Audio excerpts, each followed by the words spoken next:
Hi, hello, வணக்கம். நான் உங்க கேபிள் சங்கர். நான் இன்னைக்கு உங்களோட பேச போற வெப் சீரிஸோட பேர் வந்து மர்டர் இன் மஹிம். அதாவது மஹிம் அப்படின்ற ஒரு ஊரு ஒரு ஸ்டேஷன்ல, பாம்பேல இருக்கிற ஒரு ஸ்டேஷன்ல ஒரு கொலை நடக்குது. அதுவும் அங்க இருக்கிற ஒரு பப்ளிக் டாய்லெட்ல ஒரு கொலை நடக்குது. இந்த கதை ஆரம்பிச்ச உடனே ஒரு கொலை நடக்குது. இந்த கொலை தொடர்ந்து அதே ஸ்டேஷன்ல ஒரு கொலை நடக்குது. அடுத்து ஒரு போலீஸ் இன்ஸ்பெக்டர் பையன் கொலை செய்யப்படுறாரு. தொடர்ந்து ஒவ்வொரு கொலை நடந்துகிட்டே இருக்கு. அந்த கொலை நடக்கிற இடத்துக்கு எல்லாத்துக்கும் ஒரு பேர் வந்து லிங்க் ஆயிட்டே இருக்கு. அந்த பேர் லிங்க் ஆகுறத எப்படி கண்டுபிடிக்கிறாங்க? இந்த கொலை செய்தது யாரு? எதனால கொலை நடக்குது? அப்படின்றது தான் இந்த சீரிஸோட கதை.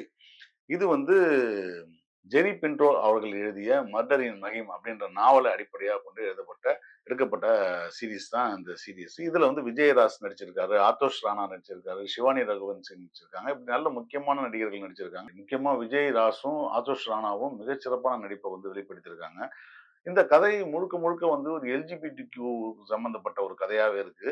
இந்த கதையில வந்து முக்கியமான ஒரு சந்தேகம் ஃபர்ஸ்ட் கொலையே வந்து பார்த்தீங்கன்னா, ஒரு ஒரு கே ரிலேஷன்ஷிப்காக அ 2 பேரும் வந்து பாத்ரூம்குள்ள போறாங்க. பாத்ரூம்குள்ள போனவன ஒருத்தன் வந்து குத்தி கொலை பண்றான். அவனுடைய கிட்னியும் புடுங்கப்படுது அப்படின்ற மாரி ஒரு விஷயம் இருக்குது. அதுக்கப்புறம் கிட்னி கிட்னி திருடன் தான் அத பண்றானான்னு யோசிச்சு பார்த்தா, ஒவ்வொரு கொலைக்கு பின்னாடியும் ஒரு சின்ன காரணங்கள் இருக்கு. அந்த கொலை வந்து தொடர்ந்து அடுத்தடுத்து அந்த ஊர்லயே பயங்கரமான கொலைகள் தொடர்ந்து நடக்குது. அந்த கொலைகள் யார் பண்றாங்க? எப்படி பண்றாங்கன்றது இன்ட்ரஸ்டிங்னெஸ் வந்து தொடர்ந்து ஏற்படுத்திக்கிட்டே இருக்காங்க.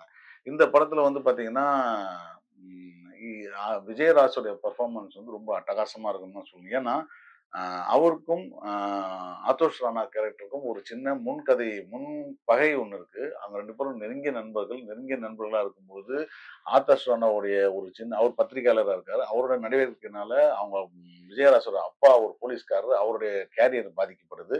இதனால அவங்க 2 பேருக்கும் ஒரு சின்ன சண்டை இருந்துகிட்டே இருக்கு. அத தாண்டி இந்த கேஸ்ல ஏதோ ஒரு விதத்துல வந்து எப்படி சம்மந்தப்படுத்துறான்ட்டு சொன்னா ஸ்பாய்லர் ஆயிடும் உங்களுக்கு. அப்படி சம்மந்தப்படுற விஜய் ஆதோஷ் ராணா வந்து எப்படி வந்து இவங்க 2 பேரும் திரும்பி நட்பாகுறாங்க? எப்படி இந்த கேஸ வந்து முடிக்க போறாங்கன்றது தான் இந்த சீரிஸோட மொத்த திரைக்கதையே.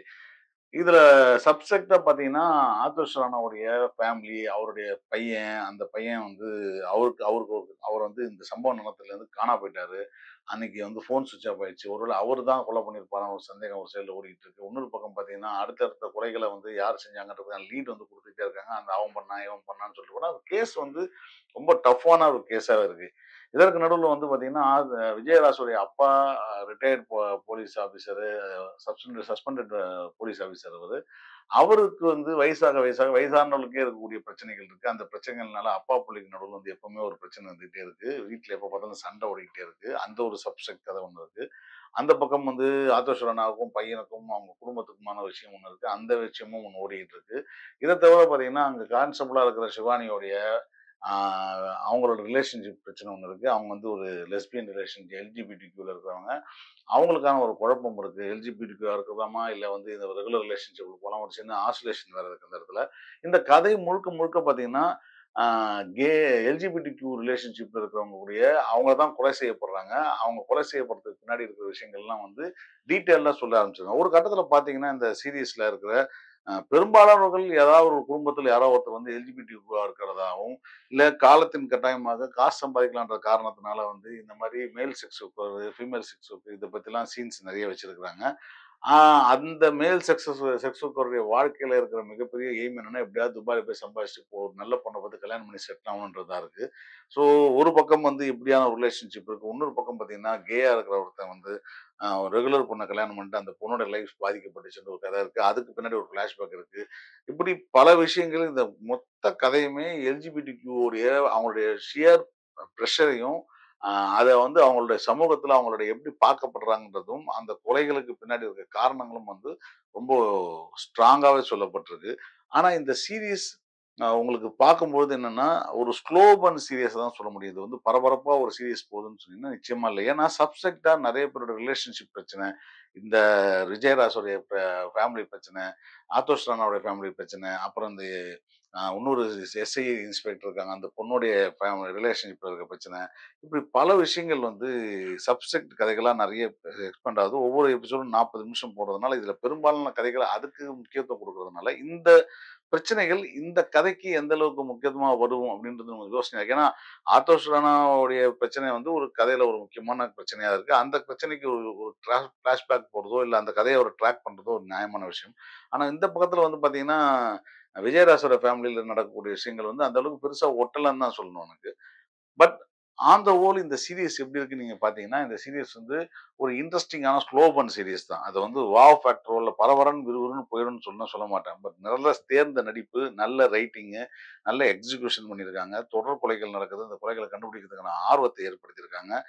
இந்த சீரிஸ பார்க்கும்போது ஒரு விஷயம் தோணுது. இந்த கதை வந்து ஒரு எல்ஜிபிடிக்யூ அந்த கியூஆர் குரூப்ப பத்தி, அவங்களுடைய வாழ்க்கையில இருக்க பிரஷர் பத்திலாம் நெறைய பேசணும்னு சொன்னாலும் கூட, இந்த கதையில பார்க்கும்போது நமக்கு என்ன தோண வருதுன்னா, வீட்டுக்கு ஒருத்தர் வந்து கியூஆர் குரூப்ல இருக்கக்கூடிய ஒரு ஆட்களா இருப்பாங்களோ! அப்டின்ற மாரி எங்கு பார்த்தாலும் இந்த காட்டப்படுற காட்சிகள்ல இருந்து, பேசப்படுற கேரக்டர் இருந்து எல்லாருமே வந்து இந்த இந்த மாரி ரிலேஷன்ஷிப்ல இருக்கிற கியூஆர் குரூப் எல்ஜிபிடிக்யூ கியூர் குரூப்ல இருக்கிற குடும்பத்துல இருக்கிற ஒரு ஆட்களா தான் தெரியுது. அது ஒரு விதத்துல பார்த்தீங்கன்னா, ஓவர் ஹைப்டா ரொம்ப திணிக்கப்பட்டதா தோணுதோன்னு எனக்கு தோணுது. ஏன்னா, இந்த கதையில வந்து எங்கு பார்த்தாலும் இத பத்தி தான் பேசுறாங்க. இத பத்தி பேசக்கூடாது, அதெல்லாம் தவறுலாம் சொல்லல. இது இது இது வந்து அவங்களோட உரிமைகள, அவங்களோட வாழ்க்கைக்கான ஒரு ஆதரவான விஷயத்த வந்து நம்ம குடுக்க வேண்டியது, பேச வேண்டியது ரொம்ப முக்கியமான விஷயம் தான். பட் இது ரொம்ப இது வந்து சாதாரணமான விஷயமா மக்கள் எடுத்துக்கிறது இல்ல. இன்ஃபாக்ட் போலீஸே எடுத்துக்கிறது இல்ல. கூடியிருக்கிற சமூகமும் எடுத்துக்கிறது இல்ல. இந்த சீரிஸ நெறைய பார்க்கும்போது என்ன தோணுதுன்னா, இது இவ்ளோ பேர் இருக்காங்களே! இவ்ளோ பேர் இருக்காங்கன்னு சொல்லும்போது, ஒவ்வொரு குடும்பத்திலும் ஒருத்தராவது இருப்பாங்கன்ற மாரி ஒரு எண்ணத்த தோற்றுவிக்கிறதும் ஒரு நடக்குது. இது வந்து எனக்கு அது லாஜிக்கலா படல. அவ்வளோதான். மத்தபடி வேற எதுவுமே குற்றம் குறை சொல்றதுக்கா இல்ல.